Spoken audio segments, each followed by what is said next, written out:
Shalom, selamat pagi Bapak Ibu Saudara semuanya pada pagi hari ini. Sungguh bersyukur ya Bapak Ibu, terutama mengucapkan selamat untuk Kobeno, Koroki, Tante Wiwi, Om Irwan untuk langsung sekaligus diserahkan kepada Tuhan. Kita juga bersuka cita pada pagi hari ini. Pada pagi hari ini saya juga bersyukur bisa mendapatkan kesempatan untuk dapat membagikan apa yang telah saya dapatkan juga, apa yang telah saya pelajari melalui gereja ini. Yaitu menurut saya sendiri juga ini adalah hal yang sangat penting. Hal sangat penting untuk kita pelajari dan kita hidupi, bukan hanya kita dengar saja. Yaitu bagaimana kita dapat menjadi terang yang sejati, Bapak Ibu, Saudara semuanya. Jadi saya juga banyak belajar, jadi saya juga gak mengerti dari satu kali khotbah, dua kali khotbah, tetapi bertahun-tahun di gereja ini jatuh bangunnya, mengalami sehingga akhirnya saya bisa, mungkin ini sekitar hanya 5% sampai 10% apa yang bisa saya dapatkan. Tetapi pada pagi hari ini saya mau bagikan kepada Bapak Ibu sekalian semuanya. Mari kita buka Alkitab kita pada Lukas 11 ayat 33. Saya akan bacakan. Tidak seorang pun yang menyalakan pelita lalu meletakkannya di kolong rumah atau di bawah gantang, melainkan di atas kaki dian supaya semua orang yang masuk dapat melihat cahayanya. Nah, apakah yang dimaksud dengan pelita di sini? Mungkin kita sekilas tahu pelita itu seperti apa, tetapi apa maksud sebenarnya pelita pada yang tertulis dalam Alkitab ini? Jika kita membaca kitab Injil secara lengkap Bapak Ibu ya, kita ada Matius, Markus, Lukas, Yohanes, maka kita akan dapat menemukan penjelasan yang lebih jelas mengenai pelita ini pada Injil Matius. Berikutnya saya mengajak Bapak Ibu semua untuk kita membuka Matius 5 ayat 15 sampai 16. Jadi di sini kita bisa mengetahui gambaran pelita secara jelas Bapak Ibu. Saya akan bacakan Matius 5 ayat 15. Lagi pula orang tidak menyalakan pelita lalu meletakkannya di bawah gantang, melainkan di atas kaki dian sehingga menerangi semua orang di dalam rumah itu. Ini sama seperti Lukas tadi, dan ayat berikutnya sedikit menjelaskan bahwa demikianlah hendaknya terangmu bercahaya di depan semua orang supaya mereka melihat perbuatanmu yang baik.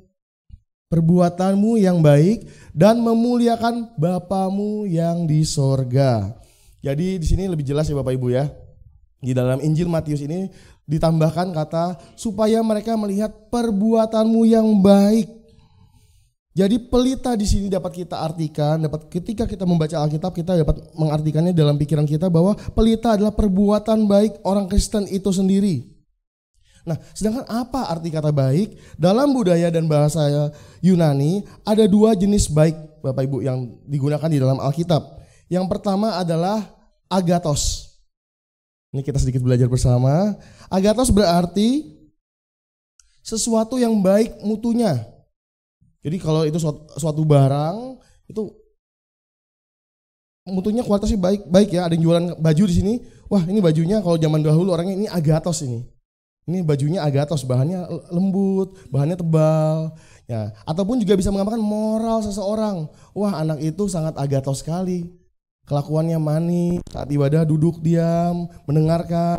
Nah, itu digunakan oleh masyarakat Yahudi pada saat itu agathos. Nah, yang kedua, yang menarik adalah kalos.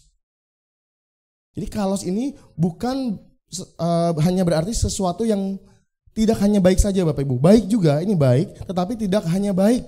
Tetapi kalos di sini memiliki makna indah. Jadi ada keindahan di dalam suatu kebaikan itu ya Bapak Ibu semuanya. Nah, sedangkan kata baik yang digunakan bisa kembali ke Matius 5 ayat 16 tadi.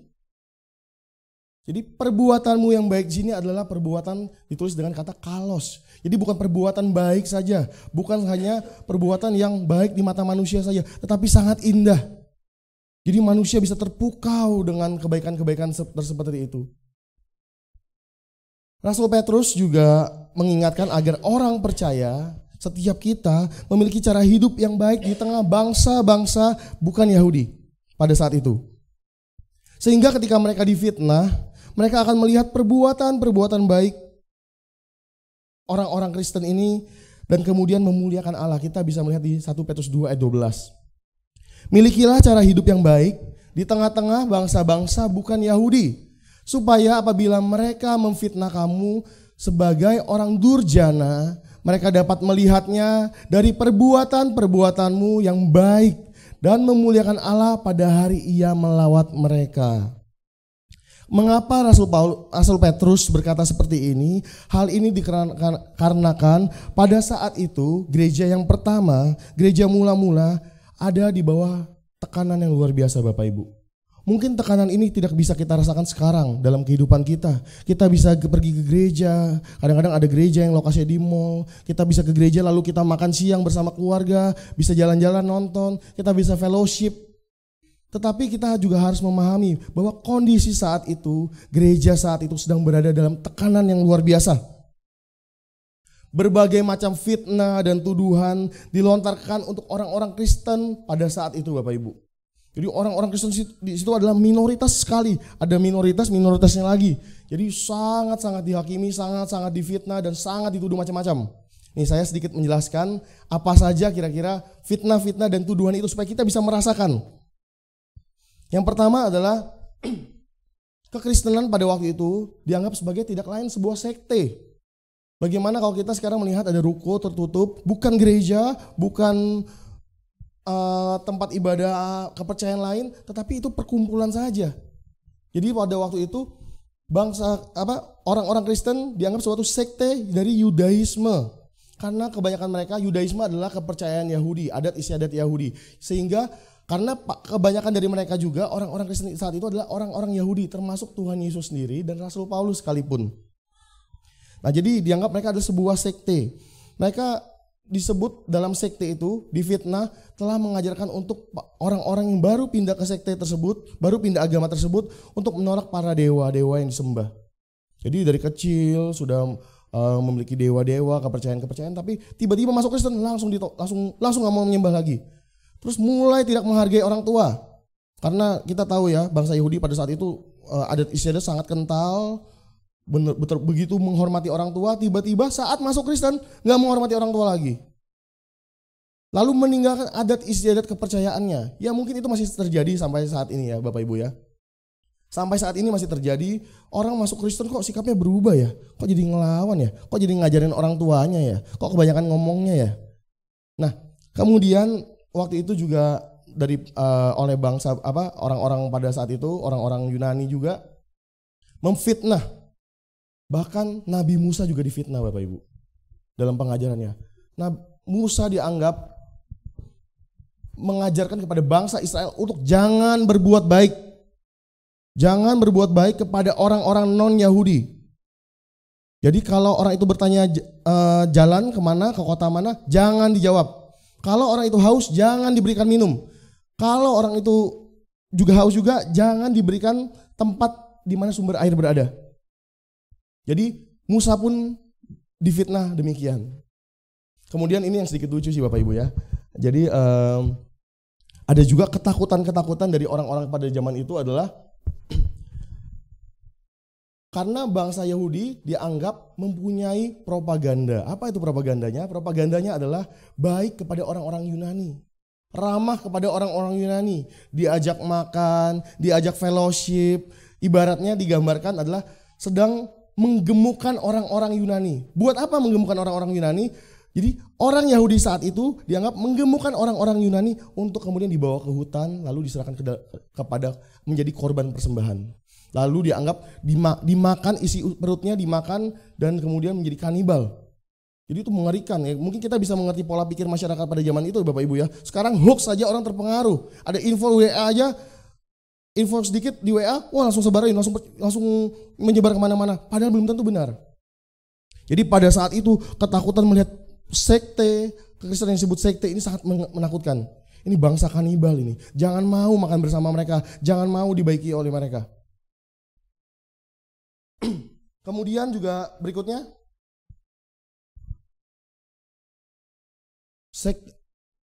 orang-orang Kristen adalah kelompok kanibalisme. Kenapa kanibalisme? Lihat itu ayatnya, lihat itu kepercayaannya, kitab sucinya. Ini mengutip dari 1 Korintus 11 ayat 25. Di mana ada terjemahan lain juga saya baca, mungkin bukan terjemahan baru, terjemahan lain bahwa inilah perjanjian yang baru di dalam darahku. Wow, zaman dulu in my blood, saya bahasa Inggris, new covenant in my blood. Itu mengerikan sekali. Itu seperti kok bisa bawa-bawa darah ya? Kenapa bisa bawa-bawa darah pemimpinnya? Itu mengerikan. Ini ada apa di sini? Ada praktek kanibalisme atau apa? Itu juga menjadi fitnahan oleh bangsa-bangsa lain pada saat itu. Kemudian berikutnya, ini juga pada zaman Rasul Paulus juga merasakan fitnahan ini. Di mana kita melihat ada seorang bernama Demetrius membuat kekacauan di Efesus, Bapak Ibu. Kenapa membuat kekacauan? Karena Rasul Paulus mengajarkan kekristenan, mulai meninggalkan penyembahan berhala, mulai meninggalkan kebiasaan-kebiasaan lama. Ini ada seorang Demetrius yang bernama Demetrius, seorang tukang perak. Kerjaannya itu membuat kuil-kuil, patung-patung, penyembahan berhala. Wah, ini orang Kristen membuat orang-orang nggak menyembah patung lagi, nggak menyembah kuil lagi, nggak beli lagi. Marah, dia membuat onar, dia melawan Rasul Paulus pada saat itu. Itulah fitnah-fitnahnya. Kemudian berikutnya, ini adalah fitnah yang bisa dikatakan paling kejam dan paling banyak mengakhiri kehidupan orang Kristen pada waktu itu, Bapak Ibu. Kaisar pada waktu itu dianggap sebagai Tuhan.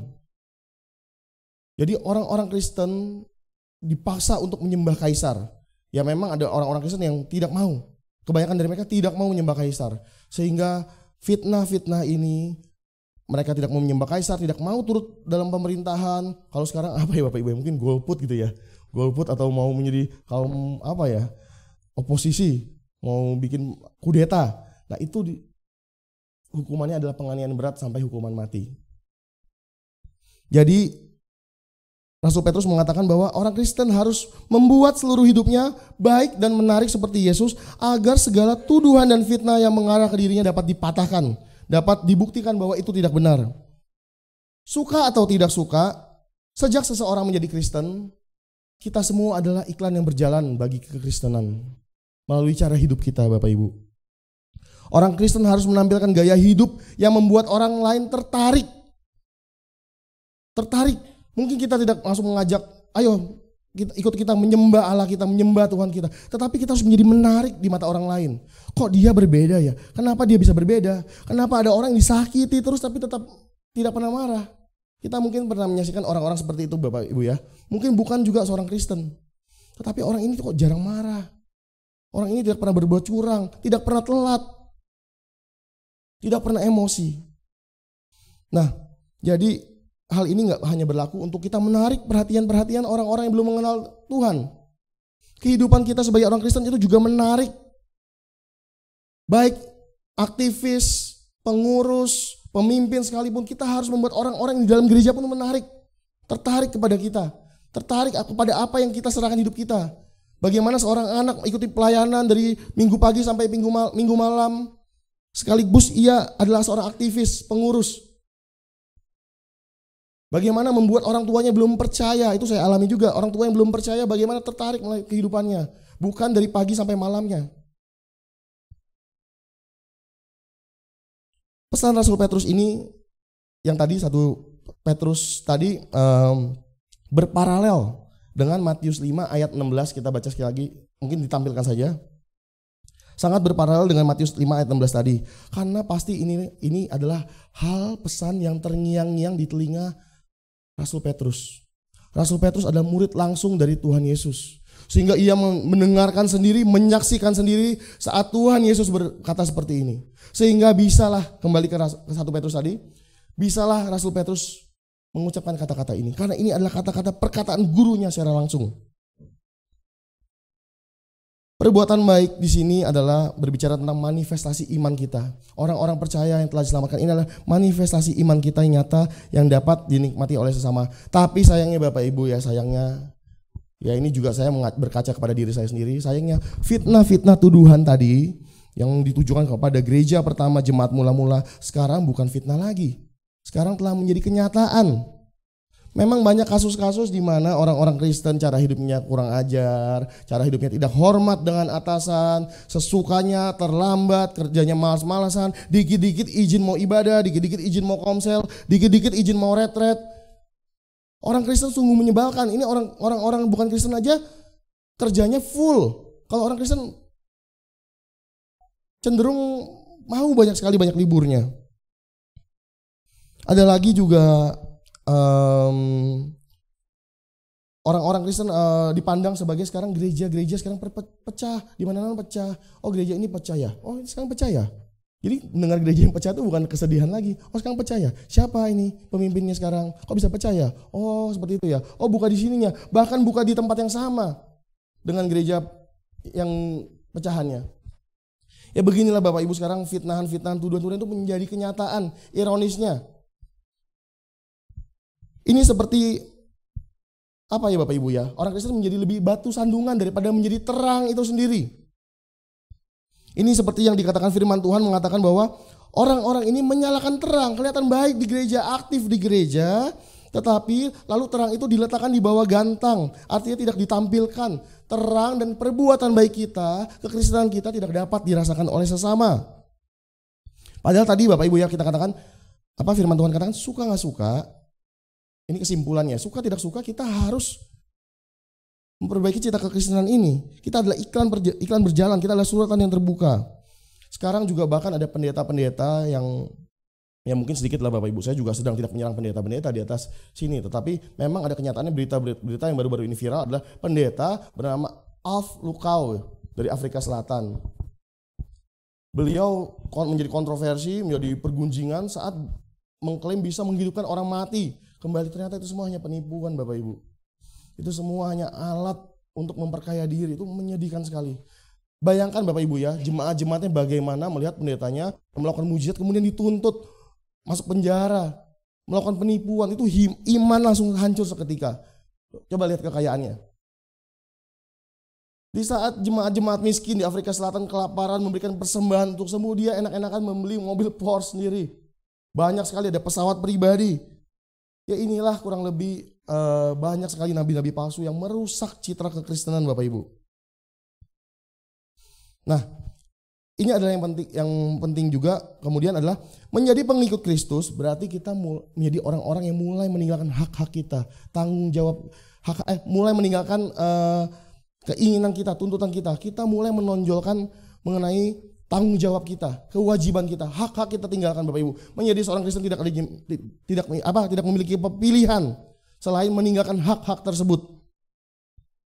Setidaknya ada 2 tanggung jawab yang perlu kita lakukan ketika kita mengaku memiliki iman Kristen. Yang pertama adalah diri kita sendiri. Pertama-tama tentu kita harus memperbaiki hidup atas seluruh fakta yang terjadi ataupun fitnahan-fitnahan maupun tuduhan atas diri kita sendiri. Ya, saya sedikit cerita secara singkat. Hidup saya sebelum menjadi seorang Kristen adalah mengerikan sekali Bapak Ibu. Saya sangat liar dan tidak terkontrol. Bahkan saya ini lebih buruk daripada yang terburuk sekalipun bisa dikatakan. Mungkin ada beberapa teman-teman di sini yang mengetahui hidup saya di masa lalu. Di rumah, di sekolah, di pergaulan, lingkungan. Mungkin saya dianggap menjadi suatu bencana, suatu badai bagi orang-orang. Saya sempat cerita di YouTube juga ya. Bagaimana orang-orang di sana pun membenci saya karena sifat saya, celutukan-celutukan saya, kata-kata saya, tingkah laku saya, keegoisan saya, kemarahan saya. Semua orang sangat membenci. Singkat cerita, setelah bertobat, apakah saya berharap kemudian saya bertobat lalu orang-orang harus memahami saya? Itu yang sering dialami oleh orang-orang Kristen, sering dipaksakan. Kalau kita dulu buruk, ya udah buruk, tinggalkan dong itu. Kan saya sudah bertobat. Jangan menghakimi saya lagi dong. Jangan melihat saya dari kacamata yang lama lagi dong. Tetapi itu dia Bapak Ibu, itulah tanggung jawab kita sebagai orang Kristen. Kita harus memperbaiki diri kita sendiri. Bahkan saya juga belajar dari pertobatan Zakheus ya Bapak Ibu ya. Pertobatan Zakheus pada Lukas 9 ayat 1-10 ini dapat mengajarkan bahwa pertobatan yang dilakukan Zakheus ini adalah pertobatan yang bukan berorientasi pada diri sendiri. Sekarang Bapak Ibu banyak sekali orang-orang Kristen yang bertobat untuk diri sendiri. Apa itu bertobat untuk diri sendiri?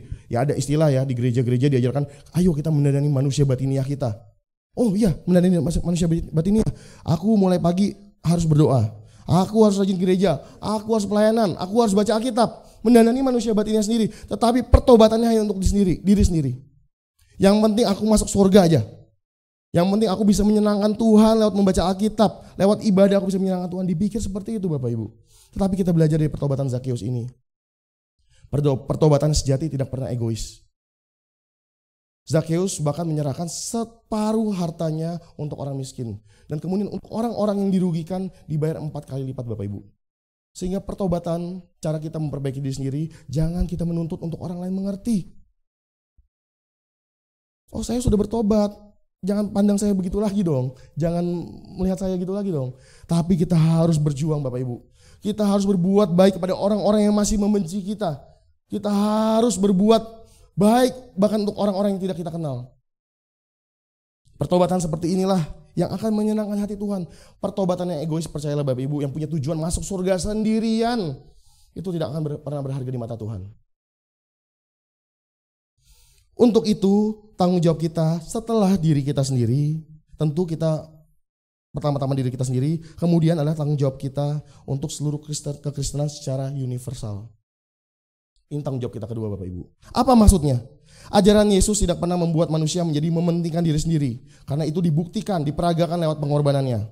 Sebagai pengikut Kristus, kita tidak hanya bertanggung jawab atas diri kita sendiri, tapi kita diberikan tanggung jawab yang mulia.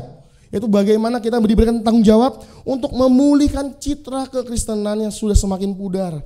Dari zaman ke zaman sudah semakin buruk Bapak Ibu. Jadi bukan hanya diri saya sendiri. Yang penting saya baik, citra saya baik. Enggak Bapak Ibu. Setelah kita baik, ada kekristenan yang harus dipulihkan. Tidak jarang saya mendapat testimoni bahwa kekristenan agama yang ribet, disertai peraturan-peraturan, enggak fleksibel. Ke sini enggak boleh, ke tempat ibadah ini enggak boleh, megang ini enggak boleh, megang itu enggak boleh.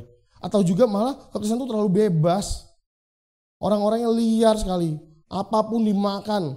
Udah Kristen masih pesta-pesta, masih merokok, masih merusak dirinya dengan obat-obatan, dengan minum-minuman. Itu terlalu bebas juga kadang-kadang ini testimoni orang-orang lain. Atau juga sering dianggap sering bertengkar sendiri. Kok saya ada orang-orang juga ya. Saya cerita saya sedang mengambil sekolah teologi lah, tapi sekolah lebih ke konseling, lebih ke psikologi. Kok lu mau jadi pendeta sih, Gung? Oh, enggak. Ya mungkin nanti itu pendeta dua hal berbeda. Sekolah teologi bukan berarti jadi pendeta, Bapak. Saya ngomong ke teman saya. Ngapain jadi pendeta, Gung? Itu lihat pendeta-pendeta kebanyakan berantem aja hobinya. Pecah sana, pecah sini. Sehingga ada candaan ya Bapak Ibu ya. Ada anak kecil berantem di rumah. Ini anak kecil pintar nih, anak kecil kids zaman now. Berantem sama saudaranya, ditanya papanya, aktivis. Kenapa kalian berantem mulu sih? Kenapa sih kalian liar sekali sih? Ya kita gimana pendeta-pendetaan seperti Papa, seperti di gereja Papa tuh. Pendeta-pendeta sibuknya berantem terus, mengklarifikasi, bikin surat, serang sana, serang sini. Ya tolonglah, maksudnya kita juga memperhatikan jemaat-jemaat itu, baik jemaat-jemaat di gereja mati kelaparan di gereja sendiri. Tidak mendapat makanan yang cukup di gereja sendiri. Jadi seperti itu ya Bapak Ibu ya. Adalah kita bertanggung jawab untuk kita memulihkan lagi citra kekristenan. Jadi jangan berfokus pada diri sendiri. Ikut seminar rohani paling sering ikut, retret, KKR, pengen pemulihan semua diikutin, tetapi kehidupannya sangat mengerikan. Bahkan saya pernah mendengar jemaat-jemaat saling menjelekan di gereja, padahal katanya terang seperti apa yang saling menjelekan. Bahkan saya juga melihat pernah menyaksikan sendiri ya, saya mengalami sendiri bahwa bahkan ada pelayan Tuhan Bapak Ibu. Ada pelayan Tuhan yang pembicara belum naik sudah dijelekan. Pembicara belum naik saja sudah dijelekan. Belum naik sudah dijelek-jelekan oleh pelayan Tuhan. Terus jadi sejak ikut seminar, pinter, sekarang mulai menghakimi orang lain. Wah dia orangnya berdosa tuh. Dia orangnya gak layak ke gereja. Dia orangnya nggak layak nih memimpin di sini nih, memimpin pujian di sini nggak layak nih, soalnya dia jarang ikut kegiatan gereja, tidak layak. Nah itu dia Bapak Ibu ya, ini ada atas pengertiannya, atas usahanya, ia memang merasa sudah menjadi terang. Nah tetapi ini yang berbahaya Bapak Ibu. Banyak orang Kristen yang telah merasa menjadi terang, namun terang itu bukan terang yang dimaksud oleh Tuhan Yesus. Terang itu adalah api yang membakar habis sesamanya. Di dalam Yakobus 3 ayat 5 mengatakan bahwa lidah itu kecil. Lidah itu sangat kecil, tapi dengan lidah ia menjadi seperti api yang besar, bisa membakar habis hutan. Memang terang juga, sama-sama terang. Tetapi ini terang bukan terang yang menyinari orang, bukan terang yang menunjukkan jalan kepada Kristus, tetapi terang yang membakar habis. Sesama orang Kristen dihabisi secara kejam di gereja.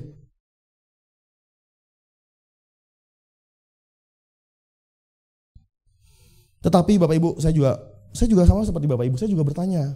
Saya juga duduk di sini belajar, saya juga bertanya, siapa sih kita, siapa saya Tuhan, mendapat tanggung jawab ini, tanggung jawab untuk memulihkan kekristenan, siapa saya, bagaimana saya bisa menarik perhatian orang-orang, bagaimana saya bisa menjadi terang, bagaimana saya bisa melakukan seperti apa yang Tuhan Yesus lakukan ribuan tahun lalu. Mari kita perhatikan di ayat berikutnya di Yohanes 14 ayat 12.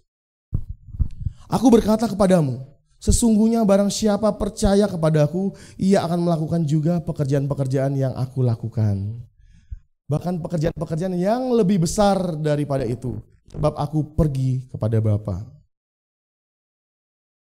Janji-janji Tuhan pada bagian ini sering dikatakan sebagai janji-janji yang terbesar dan yang terpenting. Saya pribadi pun ingin menggenapi janji ini. Saya ingin melakukan janji ini. Apa itu? Saya ingin melakukan pekerjaan-pekerjaan yang lebih besar daripada Tuhan Yesus. Tentu kita semua pelayan Tuhan di sini mau seperti itu. Karena itu adalah hal yang dijanjikan oleh Tuhan Yesus sendiri. Tetapi apa maksudnya? Jika suatu hari murid-murid dan orang percaya dapat melakukan apa yang telah ia lakukan, bahkan pekerjaan-pekerjaan yang lebih besar, bagaimana caranya? Ada dua hal Bapak Ibu ya. Ini terakhir, ada dua hal yang dapat dilakukan oleh orang percaya untuk menarik perhatian orang-orang agar mereka mau mengenal Kristus. Yang pertama adalah mujizat. Ini yang paling sering menarik perhatian orang-orang dari zaman dulu kala sampai hari ini. Mujizat, di mana ada gereja bermujizat, kita kejar. Ngapain kita ke gereja yang ada mujizatnya? Kita harus gereja mujizat karena kita mau mencari keuntungan di gereja. Pada zaman gereja mula-mula, para rasul dan pengikut Yesus diperlengkapi dengan kuasa untuk menyembuhkan dan melakukan mujizat. Yakobus bahkan juga mengajarkan kepada jemaat mula-mula, oh begini loh, kalau ada sesamamu yang sakit, datanglah kepada penatua, kepada pemimpin, bawa ke mereka. Lalu kemudian didoakan, diberikan minyak, digosok-gosok dalam nama Tuhan Yesus, lalu sembuh. Yakobus mengajarkan demikian, itu pada zaman dulu Bapak Ibu konteksnya. Ya walaupun sampai sekarang masih ada praktek-praktek seperti itu ya. Tetapi kita sedikit belajar tentang mujizat. Mujizat diterjemahkan dari bahasa Inggris yaitu miracle Bapak Ibu. Miracle. Yang mengambil, tentu Inggris juga mengambil kata serapan dari bahasa Latin yaitu miraculum. Dengan kata dasar mirari yaitu ketakjuban dan keheranan terhadap sesuatu. Jadi mujizat itu adalah sesuatu yang menakjubkan, sangat wow, membuat orang terheran-heran. Kemudian penjelasan ini dari bahasa Inggris sinkron dengan kata mujizat di dalam Alkitab. Ada dua bahasa, yaitu yang pertama adalah bahasa Ibrani. Mujizat di dalam Alkitab Perjanjian Lama sering menggunakan dua kata, yaitu ot yang berarti tanda, dan moped yang berarti keajaiban. Dua ini. Kemudian kita belajar juga dari bahasa Alkitab menggunakan bahasa Yunani. Biasanya dalam Perjanjian Baru, mujizat sering menggunakan kata dunamis. Dunamis berarti kekuatan dan kuasa yang dahsyat dari Allah, kekuatan dari Allah. Kemudian semeion itu adalah tanda. Dan kemudian ketiga adalah teras, sesuatu yang luar biasa. Ini yang digunakan dalam bahasa-bahasa dalam Alkitab. Nah Bapak Ibu, mari kita sedikit mengerti tentang mujizat ini, karena jangan sampai kita tidak mengerti. Mujizat dalam Perjanjian Lama, pada waktu itu orang-orang percaya Allah mengadakan mujizat dalam Perjanjian Lama untuk yang pertama menolong umat yang tidak berdaya dalam perbudakan. Umatnya yang tidak bisa apa-apa, tidak memiliki pengetahuan apa-apa, dijajah, diperbudak oleh bangsa Mesir, tidak dapat hidup sendiri. Karena itulah Allah mengadakan mujizatnya. Kemudian kedua, kenapa Allah melakukan mujizat pada Perjanjian Lama? Untuk memperkenalkan dirinya kepada umat pilihan. Inilah aku adalah aku dikatakan. Untuk kepada umat pilihan bangsa Israel pada waktu itu. Dan ketiga, untuk melindungi bangsa Israel karena dari bangsa inilah Mesias akan hadir. Jadi mujizat dilakukan Allah bukan untuk sekedar iseng aja. Bukan untuk seorang pribadi-pribadi saja, tetapi untuk tiga hal ini dalam Perjanjian Lama. Kemudian dalam Perjanjian Baru kita juga belajar mujizat digunakan untuk membuktikan dirinya berasal dari Allah. Tuhan Yesus melakukan mujizat untuk membuktikan bahwa dirinya berasal dari Allah. Dan kemudian agar keturunan bangsa Israel yang sudah berpaling dari Tuhan itu tidak menutup telinganya, tidak memalingkan wajahnya dari Injil. Jadi alasan Tuhan Yesus melakukan mujizat pada zaman Perjanjian Baru adalah dua hal ini Bapak Ibu. Hal itu dibuktikan ya Bapak Ibu ya, ada orang sekelas Nikodemus. Nikodemus adalah pada saat itu orang Farisi. Ia mengakui Yesus adalah Mesias dari mujizat-mujizat yang disebut sebagai tanda-tandanya. Seorang Nikodemus, seorang Farisi itu mengakui bahwa ini adalah Mesias dari tanda-tandanya, dari mujizatnya. Itu menjawab peran mujizat, fungsi mujizat yang pertama di situ. Jadi karena mujizat Yesuslah, maka masyarakat Yahudi berbondong-bondong datang untuk mendengarkan Injil. Saya sendiri percaya Bapak Ibu, mujizat masih terjadi sampai hari ini. Saya bukan orang yang anti mujizat. Mujizat masih terjadi sampai saat ini. Tetapi dari fungsi tadi Perjanjian Lama dan Perjanjian Baru harusnya kita relevansikan. Di Perjanjian Lama dan di Perjanjian Baru fungsi mujizat seperti ini. Sekarang kok jadi mengembang?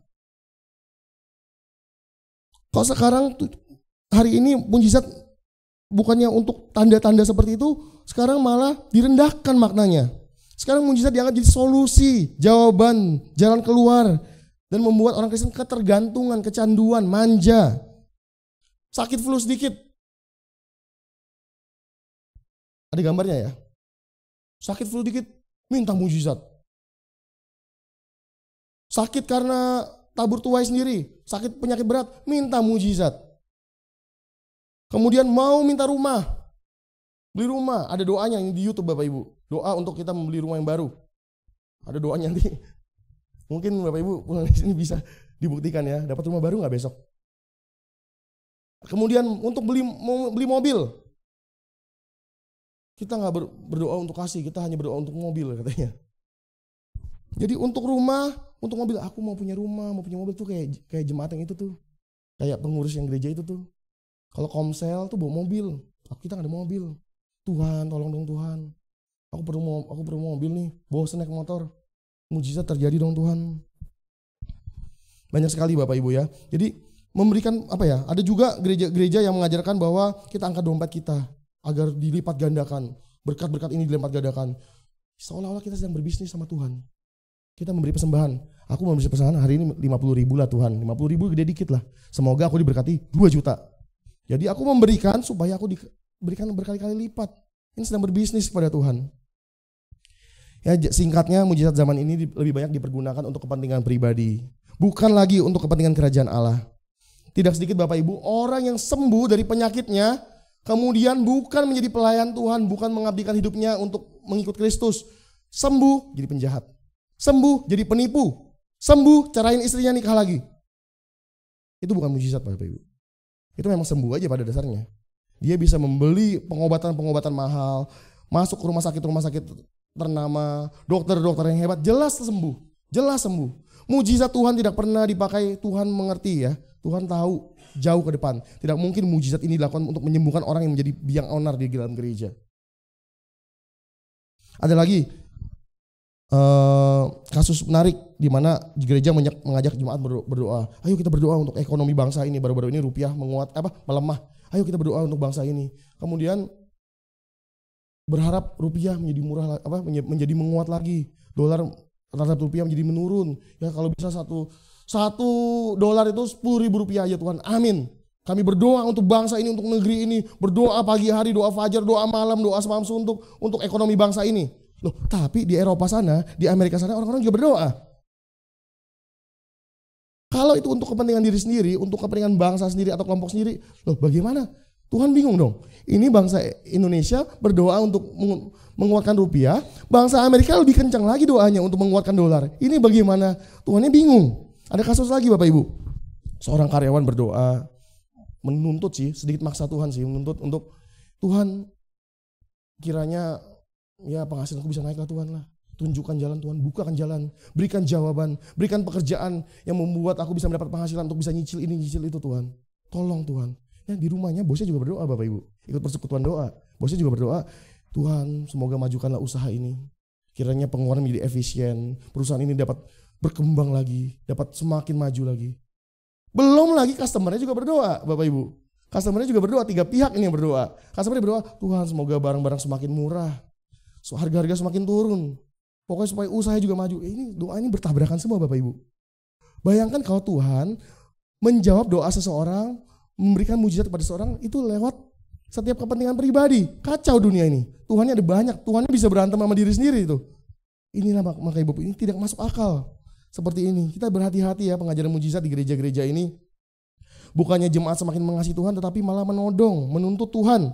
Kebanyakan berakhir dengan kekecewaan, makanya nggak sedikit jemaat yang pindah gereja karena nggak mengalami mujizat di sini. Pindah gereja, saya nggak merasakan kehadiran Roh Kudus di sini. Pindah gereja karena doa saya nggak dijawab. Ya baik sekali seperti itu ya Bapak Ibu ya. Jadi kalau hanya sebatas itu saja, tidak dapat dikatakan bahwa mereka telah melakukan hal yang lebih besar daripada Tuhan Yesus janjikan tadi. Kalau hanya mujizat saja Bapak Ibu, rasul-rasul juga orang percaya itu tidak melakukan hal lebih besar daripada Tuhan Yesus. Tuhan Yesus menjanjikan orang-orang percaya dapat melakukan pekerjaan-pekerjaan yang lebih besar. Apakah itu? Yang kedua adalah terang. Dengan ini kita dapat membuat orang tertarik kepada kekristenan. Mujizat mungkin masih bisa untuk kasus-kasus tertentu. Tentunya bukan untuk kepentingan pribadi. Tetapi mujizat yang dapat dilakukan semua orang Kristen, mujizat yang semua kita di ruangan ini dapat lakukan adalah menjadi terang melalui perbuatan baik kita. Singkatnya sedikit saya bercerita tentang latar belakang. Kenapa disebut pekerjaan yang lebih Yesus? Saat itu Tuhan Yesus selama 3,5 tahun pelayanannya, ia hanya berada di tanah Palestina saja. Ia tidak pernah ke Eropa. Tuhan Yesus tidak pernah ke Eropa. Tuhan Yesus juga tidak pernah ke Amerika. Jadi Tuhan Yesus hanya sepanjang hidupnya melayani di wilayah itu saja. Di Tangerang contohnya. Tidak pernah ke Jakarta. Tetapi kita diberikan waktu lebih lama, hidup lebih lama secara teori. 30 tahun, 50 tahun, 80 tahun. Kita bisa melakukan pekerjaan lebih banyak daripada Tuhan Yesus. Tuhan Yesus tidak pernah ke Jakarta, tidak pernah ke Bandung, tidak pernah di Tangerang saja. Tetapi orang-orang percaya dapat melakukan pekerjaan lebih besar daripada Tuhan Yesus. Itu yang dimaksud dengan pekerjaan lebih besar. Ke dunia ini seperti inilah kita mengaku sebagai pengikut Kristen. Kita harus menjadi terang melalui kasih yang ditunjukkan dalam perbuatan nyata Bapak Ibu ya. Hal ini yang perlu diingat bahwa kasih, tapi perlu diingat ya. Oh saya terang. Saya orang Kristen yang terang. Tapi kita harus mengingat Bapak Ibu bahwa terang dan kasih itu bukan milik kita. Terang dan kasih itu adalah Allah sendiri. Ada ininya? Apa? Lewat aja. Jadi kalau bisa saya melalui perbuatan baik. Jadi ada sedikit persamaan antara mujizat dan terang ini Bapak Ibu. Kenapa dua hal ini sampai sekarang juga bisa menarik perhatian. Dua hal ini sungguh bisa dilakukan sampai sekarang. Tapi memang mujizat seperti itu sudah kita pelajari tadi ya. Memang itu untuk kepentingan kerajaan Allah saja sih Bapak Ibu. Tuhan, kalau aku sembuh ya dari penyakit ini, aku mau melayani Tuhan. Allah, Tuhan udah tahu isi hatimu. Begitu sembuh berbuat dosa lagi. Tetapi ada sedikit persamaan antara terang dan mujizat. Yaitu keduanya menjadi tanda dan penunjuk arah bagi orang-orang untuk membuka hati terhadap Injil. Persamaan mujizat dan terang tadi perbuatan baik, keduanya menjadi tanda atau penunjuk arah bagi orang-orang untuk membuka hati terhadap Injil. Tetapi ada perbedaan yang jelas, perbedaan yang mencolok di antara kedua hal ini. Kenapa sih? Kenapa kita harus memilih menjadi terang saja daripada kita fokus tujuan kita mujizat? Kenapa kita harus fokus pada terang? Harus fokus pada perbuatan baik. Perbedaan mencolok adalah segala mujizat dan karunia akan berakhir dan akan lenyap. Tetapi kasih yang diwujudkan dalam perbuatan baik tidak akan pernah berkesudahan Bapak Ibu. Jadi kita akan menjadi terang melalui hal yang unlimited ini. Hal yang tidak terbatas ini Bapak Ibu. Jadi sedikit saya menggambarkan bahwa kita semua di ruangan ini dapat menjadi mujizat dengan cara apa? Orang tua, suami istri, itu kita bisa baca di Titus 2 ayat 1 sampai 10, 1 Petrus 3 ayat 1 sampai 7, itu bagaimana suami-suami diajarkan menjadi mujizat. Mungkin ya Bapak Ibu ya, istri itu tidak mengharapkan mujizat punya rumah baru, punya kendaraan baru, tetapi istri itu berdoa dalam hatinya. Mungkin gak berdoa juga, suamiku kapan berubah ya? Apalagi suami-suami zaman sekarang nih, milenial ini, waduh masih suka menghabis-habisan uang, masih suka punya hobi-hobi main game, masih punya kesenangan-kesenangan beda sih memang dengan zaman dulu yang bekerja keras. Istri-istri berdoa dalam hatinya mau memiliki mujizat. Tuhan, aku gak perlu apa-apa. Yang penting suamiku bisa berubah aja. Gak gamparin aku lagi. Gak ngomong keras lagi. Begitu juga suami-suami juga berdoa dalam hatinya. Mengharapkan kapan istriku bisa berubah. Kapan istriku mulutnya gak jahat lagi. Di rumah ngomongin orang gereja. Di rumah ngomongin orang lain. Iri sana, iri sini. Ada punya tas baru dikit dibilangin, dibicarain, digosipin. Punya ini dikit digosipin. Suami-suami juga berharap, kapan istri saya gak galak lagi. Orang tua Bapak Ibu ya. Ini saya juga berpesan kepada adik-adik di youth di sini, anak-anak, tentu anggap sebagai anak-anak saya sendiri juga. Orang tua juga berharap kapan anaknya bisa berubah. Pelayanan sih pelayanan di gereja, tapi malasnya luar biasa. Bahkan uangnya disimpan sendiri. Uangnya gak mau dipakai buat orang tuanya. Maunya minta uang jajan terus. Orang tua juga berharap itu keajaiban mujizat dari anak ini bisa berubah. Kapan anak ini bisa mandiri? Kapan anak ini bisa menjadi dewasa? Mungkin orang tua saya juga sedang berdoa agar saya bisa menjadi lebih dewasa lagi. Anak-anak juga berdoa Bapak Ibu. Anak-anak berdoa. Bagaimana kok orang tuaku gak galak lagi, orang tuaku gak berantem lagi, orang tuaku gak saling membunuh, maksudnya tanda kutip ya, saling melukai. Ini mungkin mujizat terbesar Bapak Ibu. Dengan kekristenan bukan dengan rumah yang besar, bukan dengan mobil yang bagus, tetapi kita semua di sini, di ruangan ini, kita bisa pulang dari tempat ini, dari ibadah ini, kita berubah. Kita menjadi mujizat, kita menjadi terang yang nyata dalam kehidupan kita. Sehingga perbuatan baik adalah kunci untuk kita membuka pintu hati yang tertutup bagi Injil, tetapi tidak akan menggantikan berita Injil sendiri Bapak Ibu. Ini adalah kunci. Lalu apakah perbuatan baik menyelamatkan seseorang? Tentu tidak. Perbuatan baik saja tanpa iman kita tidak akan bisa diselamatkan. Tetapi kita tidak sedang membahas keselamatan karena perbuatan baik. Tetapi perbuatan baik ini adalah sebagai buah dan manifestasi dari kehidupan orang Kristen yang telah diselamatkan. Saya akan tutup sharing saya pada pagi hari ini dengan sebuah kesaksian singkat. Saya berjuang untuk menjadi mujizat juga bagi keluarga saya dan juga sekarang saya berjuang untuk bagi orang lain. Saya sering sharing kepada anak-anak youth di tempat ini. Ayo teman-teman, kita kembangkan hati kita untuk sesama. Kalau kita lihat pengemis, kita lihat orang membutuhkan, ayo kita buka hati kita selebar-lebarnya. Kita menjadi mujizat, menjadi terang. Ya kita bisa memberikan materi kita bisa membagikan apa yang ada dalam pada diri kita kepada orang-orang yang tidak mampu ini. Jadi saya pernah waktu itu ke bandara ya Bapak Ibu ya, menemani Ristina, ada urusan di bandara, sama Angel juga. Itu kita makan di restoran cepat saji. Jadi saya melihat ada seorang OB-nya, pembersihnya itu sedang membersihkan lantai, tetapi dengan cara yang amat kasar Bapak Ibu. Kursi di bandara ya Bapak Ibu ya, di bandara kursi dibanting. Jadi ada kursi-kursi yang terbuka bekas orang makan, mau ditutup lagi kursinya biar rapi, dibanting. Sapu dipel-pel sembarangan kayak orang marah, seperti orang marah. Saya sempat berkata kepada Ristina, ini gangguan jiwa atau apa ya? Ya mungkin ada orang yang punya gangguan jiwa dipekerjakan gak apa-apa sih, kita memaklumi lah. Tetapi sapu sampai kain pel sampai kena kaki saya, disapu semua, pelnya melewati kaki saya, semua sembarangan. Ini seperti orang marah, sangat marah. Semua dibantu jeblak, beletak. Saya berkata, diskusi dengan Kristina, apa yang bisa kita perbuat? Orang-orang ini mungkin terluka, mungkin sedang memiliki masalah di pekerjaan, memiliki masalah dengan orang tuanya. Orang ini sedang terluka mungkin. Apa yang bisa kita perbuat? Ya tentu kita bukan mengkhotbah ya Tuhan Yesus mengasihi engkau, selamat jalan, kita juga nggak berkata seperti itu Bapak Ibu. Ya saya cukup maksudnya memilih untuk ya mengambil apa yang ada di dompet lah. Ya karena dia juga sudah bersih juga sih, memang bersih tapi caranya kasar.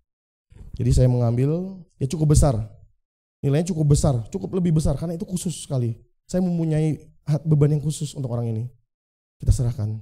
Pertama lucu juga sih, masnya lagi ngurus kain pel di sana.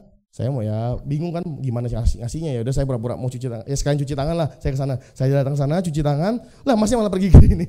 Jadi kejar-kejaran. Lah aduh, kok masnya dikasih berkat nggak mau ya? Ini gimana sih? Udah kita saya tunggu lagi. Ternyata di meja kita, di kursi tempat kita makan ada bekas sepatu anak-anak kotor. Mas, tolong sebentar mas. Kemari mas. Oh ada apa ya? Ada apa ya? Oh ini mas, tolong mas, ini ada tadi mungkin bekas anak-anak, saya minta tolong dibersihkan mas. Oh iya. Mukanya biasa aja, tapi pas di situ saya serahkan apa yang bisa saya bagikan itu ke tangannya. Oh apa ini? Responnya bagus loh Bapak Ibu. Apa ini? Oh nggak apa-apa mas, nggak apa-apa. Terima kasih udah bantu bersih-bersih di sini, buat kita jadi nyaman.